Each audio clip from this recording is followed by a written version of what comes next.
The admin heads outside to prepare for the game launch and asks Little 7 to improve and update the website within next 3 days.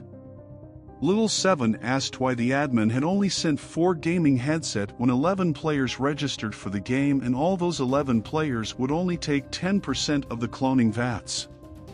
The admin replied that their supplies are very low right now, and lesser the numbers of people, lesser the mouths to feed. He added that even with his 3 moderation powers, he can't force players who are not very serious about the game to work for him.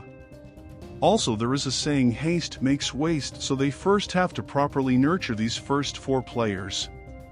The 4 players are Old White, Ample Time, Night 10 and Gale.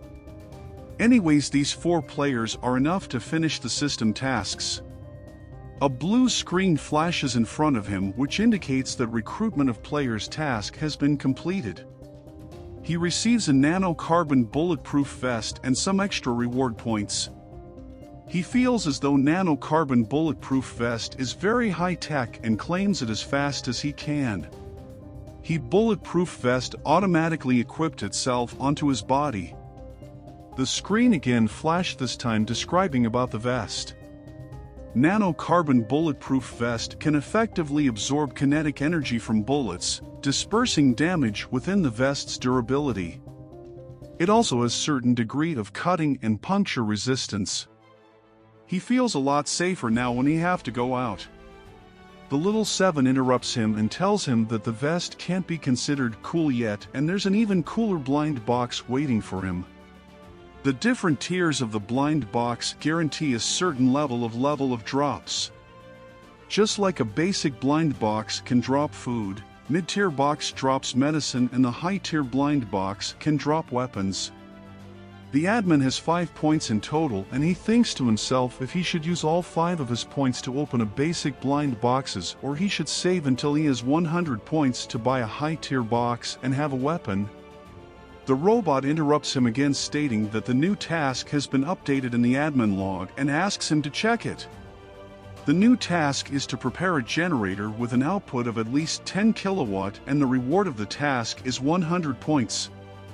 Also, the additional information states that active matter can be considered a revival coin, which can be used to produce clones of the players in case they die.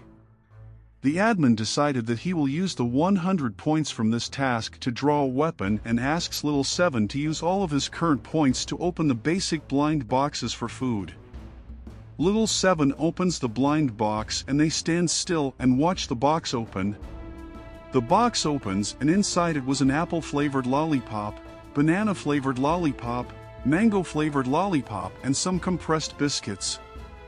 The admin finds it a little stingy as he feels as though he is treated as a kid by giving him few candies. He suspects that one item is missing and a piece of paper grabbed his attention. He grabbed the paper and suspects that it might be the 5th item. In the paper there was a message which is there any creature in this world that is more suitable to be exploited than players? And the message continues. The message is written in the Wasteland's language, and he understood it all as he has been learning it from past 5 months. The note was from the previous admin as an Easter egg for his successor. He became furious as the previous admin took one of the prizes away from him. Little 7 asks the admin to calm down. The admin realizes that as someone who was able to develop this kind of awesome technology in an era where human civilization was almost completely wiped out, he calls himself a true genius for disguising the device as a game, but also feels that the word genius is an understatement when describing the first admin. He asks Little 7 if he knew the first admin, but Little 7 seems to have no idea about the first admin as he was only activated when Chu Guang entered into the shelter. Chu Guang expressed that there should be information about him inside the shelter's database, and Little 7 begins to search for it. According to the data in the shelter, it has been a century since the previous admin got there. A great war was initiated between 2125 to 2129. In order to destroy the enemy, both sides used all means available to them, which wiped out everything on the planet's surface. In the war, both sides sent their opponents to their graves and at the same time fell into their own. When the war ended, the human civilization entered into the current era called as the Wasteland era. The data shows that the nuclear war almost wiped out all traces of human civilization, but it has no information about the first admin. After the search for information about the first admin failed, he kept the search aside for now. Since the players will arrive in 3 days, he decides to visit the recycling center to prepare for the arrival. The shelter lacks food and water, and the basic blind boxes stuff was useless. He had out to find food. Little 7 asks when will the admin come back, and he replies that he will be back within 3 days.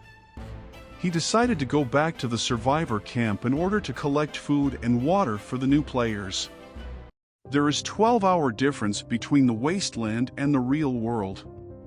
The way from the shelter to the camp is dangerous as it is filled with hungry two-headed hyenas, and they never let any food pass them by.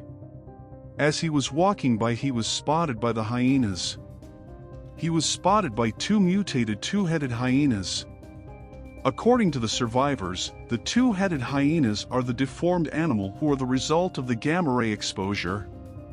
However, their combat power has decreased and is lower than before their mutation. Having a weapon is enough to fight both of them at the same time, so he grabbed a rod. But among the mutated hyenas, some are weak and some are strong. In comparison, things like creepers and other mutants are mutated to such a point that their ancestors can't be identified. Although the two-headed hyenas are not strong, they are very smart, as they often send 1 or 2 members of their pack to scout an area. He compares it with mutant cockroaches. The moment you see one, be sure that there are countless more hiding in the dark, and one wrong move you find yourself in deep trouble. He finds a way past the 2 hyenas without fighting to the recycle center. Firstly, he needs to visit the recycling center to exchange for some chips and use those chips to buy some supplies.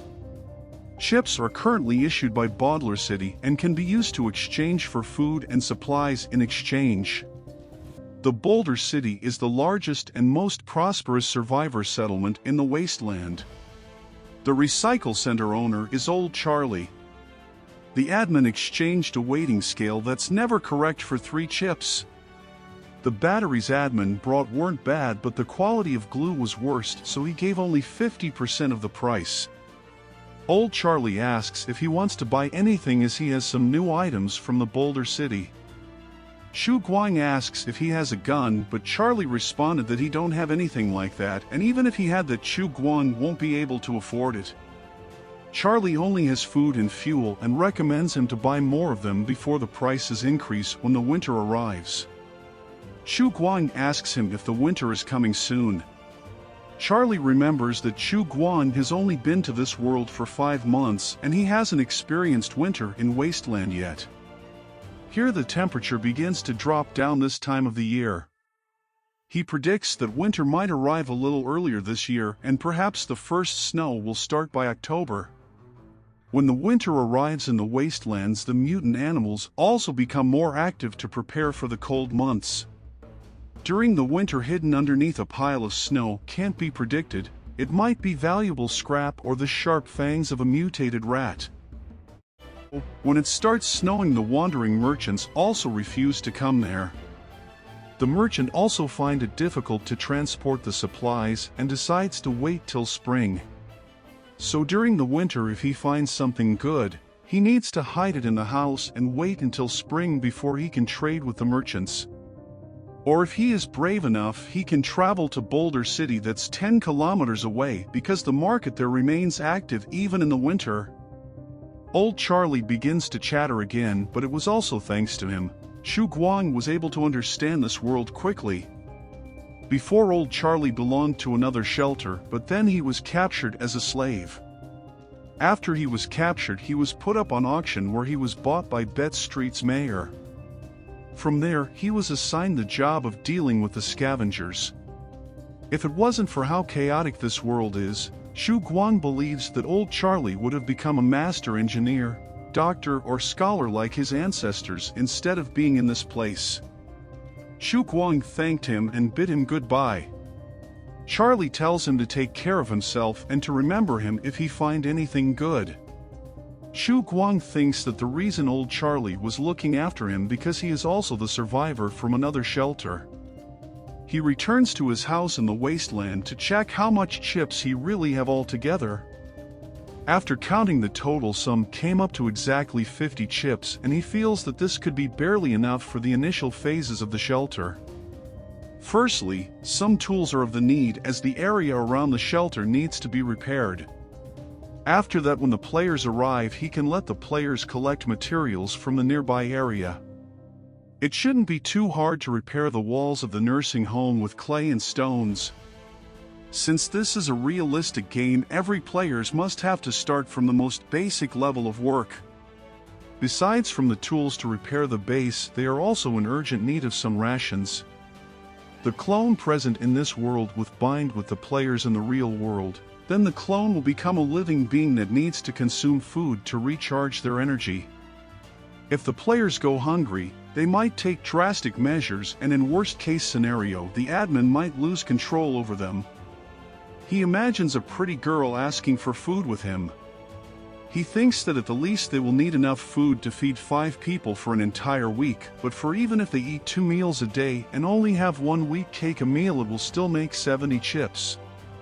But since they were meant to be leeks for him to harvest, there was no need to feed them such foods. He remembers the first administrator's words, "Is there any creature in this world that is more suitable to be exploited than players?" Then he gets an idea that they could just eat the green wheat produced on the nearby farm. 3 chips could buy 1 kilogram of green wheat, and 5 kilograms of green wheat would be enough to feed 1 person for 2 weeks. He then plans to prepare this and decides to head to the recycling center first. As for the rest, he thinks that he will think of a solution when the time comes. Outside, he then, while thinking, almost bumps into a girl. The girl apologizes to Chu Guang, addressing him as Big Brother. Guang recognized the girl. Her name was Xiao Yu. He thinks that she should be the youngest daughter of the Yu family. Shaking, Xiao says that she heard some sounds coming from Chu Guang's house, and she was worried that there might be someone trying to rob him, so she came there to take a look. Chu Guang thanks her, and hearing the thanks makes her very happy. She says that it was no problem and offers to help him look after his house when he goes out next time. As she says that she had nothing to do at home anyway. Chu Guang says that little children should not get too close to strangers, as it will be over if they meet a bad person. This scares her for a second, but she speaks up, stating that this was not a child and her big brother had said to her that she was old enough to get married. She shouts at him, calling him a bad person, and she offers to help because he gave her soup when she was hungry. Chu Guang thinks if she was staying near his house ever since. He then apologizes and then gives her a lollipop. She asks if she could really eat it. Shyly, he tells her that she could, but not tell other people, otherwise they would not get any in the future. She thanks him as he had not eaten anything like that before. She takes it and tries to bite it with the wrapper on. Chu Guang offers to help her. He took the wrapper of the lollipop and gave it to her. She was surprised to see this. Chu Guang thought of her as a poor child, as back in his old world a child like that would still be studying in the school. She then licked it and her eyes glowed, tasting the lollipop for the first time. She tells him that it was very sweet. He smiles and tells her that it is called a lollipop. Xiao Yu sparkled, seeing that Chu Guang knew how to smile. She again licks the lollipop and tells him that it is very tasty. She gives the lollipop to Chu Guang and tells him to taste it too. Chu Guang is embarrassed hearing this. He tells her to stop playing around and be good and help him watch his house while he is gone. Xiao tells Chu Guang that she was not playing around and that she was serious, bowing her head down. The moment she raises her head again, Chu Guang had already left that place. Xiao Yu shouts at Chu Guang to not worry, as she would take good care of his house. Shelter number 404, Zone B1. It had been 3 days and the players should be arriving soon. The players had put on their headgears and their consciousness was being teleported to the parallel world in a body inside a container. They wake up at the parallel world. They all look around in confusion. One of them pinches himself and tells them that it hurts and asks if they are really inside a game. One of them was planning to have a female avatar and had not expected the game to use his real gender. One of them had not expected the game to feel 'tis real and describes the feeling like being completely brought into a completely different world by gaming. They could even feel their underwear slowly turning dry. Suddenly the door opens, someone was about to enter. Was it Light? Chu Guang comes in stating the war has ended, but their world has also been disfigured beyond recognition, which is why he needed their help to reclaim their homeland. Players. Chu Guang introduces himself as the administrator there, codenamed Dawn. He then introduced Little Seven as his assistants and said if they needed any assistance in what they do not understand then they could ask Little Seven. Little Seven greets them. The system informs Chen that 4 players had entered the game and were shocked at and in awe at his entrance. This is exactly what Chu Guang wanted. The other players thought that he was an NPC and looked just like an NPC. They asked him where Light was, what their mission was and if they could change their gender in the character creation system. Chu Guang tells them to keep quiet. He states that if they want to quit then they should get into the pot. Their mission now was to keep quiet and memorize the rules in the shelter residence handbook. They walked down the forest as they read the handbook. The handbook stated that the admin's order was above all else and all residents of the shelter should obey them unconditionally. The admin shall reserve the right to impose forced dormancy and confinement on those who violate regulations, and the admin has the final right to the interpretation of all above terms. So, the players figured out that the admin of the game was basically the game master. They questioned if he even had the ability to ban a player from logging in. That must mean that he was someone who they should not annoy. Chu Guang as the admin tells them a story that it has been 200 years since the Great War ended and they all were luckier than the 12 billion other people and now he needed them to accept their new reality and fulfill the oath they took to the banner of the Federation of Humanity to reclaim the wasteland and rebuild their home. Thank you for joining us in this recap journey. If you liked the video, don't forget to hit the like button. Comment if you have suggestions, want more of the series. Don't forget to share it with your friends. Do subscribe if you want more similar content. This is Aniversenexus, your passport to the immersive realms of anime and manga.